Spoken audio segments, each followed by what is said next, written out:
Everyone, in this video, I'll be showing you how to get a voice chat on Roblox. First of all, you have to go to Keyboard.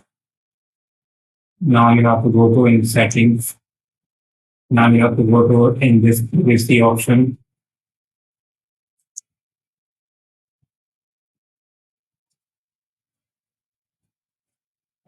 Once you are in the privacy, now there are two options, microphone and camera input. So if you want to do a voice chat or if you want to voice chat in Roblox, you have to enable this permission. Use microphone to chat with voice. To enable it, you have to click on this toggle button, and now you have to click on this enable button to enable. It says that this setting allow you to chat with your voice, and also you have to make sure to follow the community standard while talking.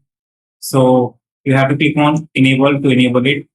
Once you enable it, guys, now you just need to go to any game that supports a voice chat or that supports microphone as camera. So I'll show you which game can do that. So let's open this game and see.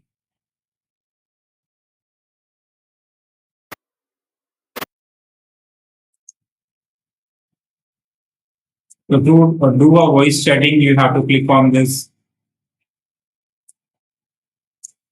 You have to click on this icon, this mic icon. Click on it to enable voice chat, and your voice chat will be stopped. Now you can talk to anyone near your in the game. So that's how you can do it. Hope you like it. Thank you for watching. Bye.